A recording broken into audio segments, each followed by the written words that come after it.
హైదరాబాద్ ప్రజా రవాణాలో మెట్రోది కీలక పాత్ర.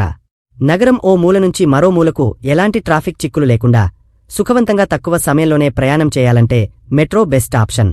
అందుకే నగర మెట్రోకు ఆదరణ పెరిగింది. మెట్రోలో ప్రతిరోజూ దాదాపు 5 లక్షల మంది ప్రయాణాలు సాగిస్తున్నారు. ప్రస్తుత 3 కారిడార్లు అయిన ఎల్బీనగర్, మియాపూర్, నాగోల్, రాయదుర్గం, జేబీఎస్, ఎన్జీబీఎస్ కారిడార్ల మధ్య రాకపోకలు సాగిస్తున్నాయి.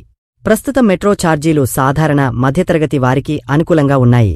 మెట్రో కనిష్ట ఛార్జీ 10 రూపాయలు కాగా ఫస్ట్ స్టేషన్ నుంచి లాస్ట్ స్టేషన్ వరకు దాదాపు 30 కిలోమీటర్లకు గరిష్ట ఛార్జీ 60 రూపాయలుగా ఉంది. అయితే త్వరలోనే ప్రయాణికులకు షాక్ తప్పేలా లేదు. మెట్రో ఛార్జీల పెంపునకు కసరత్తు జరుగుతున్నట్లు తెలుస్తోంది. ఇటీవల బెంగళూరు మెట్రో రైలు ఛార్జీలను అక్కడి ప్రభుత్వం పెంచింది.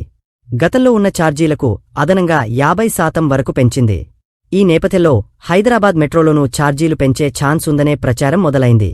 హైదరాబాద్ మెట్రోని ఎల్&టీ సంస్థ నిర్వహిస్తుండగా ఛార్జీల పెంపు ప్రతిపాదనలపై ఆ సంస్థ అంతర్గతంగా కసరత్తు చేస్తున్నట్లు తెలిసింది. 2017లో హైదరాబాద్ మెట్రో అందుబాటులోకి రాగా అప్పటినుంచి ఛార్జీలు పెంచలేదు. గత 7 ఏళ్లుగా పాత ఛార్జీలే ఉన్నాయి. అయితే మెట్రోలో ప్రయాణికుల రద్దీ పెరిగింది. ప్రస్తుత 3 కారిడార్లలో 57 మెట్రో రైళ్లు నడుస్తుండగా అవి చాలడం లేదు.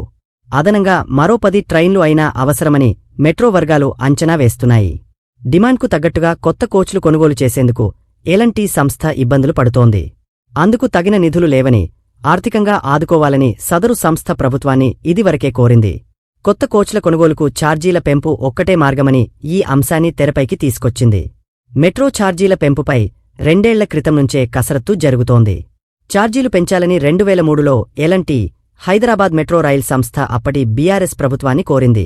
దీన్ని కేంద్రానికి నివేదించగా ఛార్జీల పెంపుపై ఓ కమిటీ కూడా వేశారు. ఆ సంస్థ ఇచ్చిన ప్రతిపాదనలను పరిశీలించిన కమిటీ రాష్ట్ర ప్రభుత్వానికి సిఫార్సులు కూడా చేసింది. అయితే ఆ ఏడాది అసెంబ్లీ ఎన్నికలు ఉండటంతో అప్పటి ప్రభుత్వం పెంపు ప్రతిపాదనలను పట్టాలెక్కించలేదు. తాజాగా కొత్త ప్రభుత్వం ఏర్పడి ఏడాది పూర్తి కావటం, బెంగళూరు మెట్రోలో ఛార్జీల పెంపు అమల్లోకి రావడంతో హైదరాబాద్ మెట్రోలో ఛార్జీలు కూడా పెరుగుతాయనే చర్చ జరుగుతోంది. అదే జరిగితే సామాన్యుల జేబుకు చిల్లు పడినట్లే. ఇప్పటికే నిత్యవసర ధరలు ఆకాశాన్ని తాకుతుండగా మెట్రో ఛార్జీలు కూడా పెరిగితే సామాన్య ఉద్యోగులు ఇబ్బందులు పడక తప్పదు.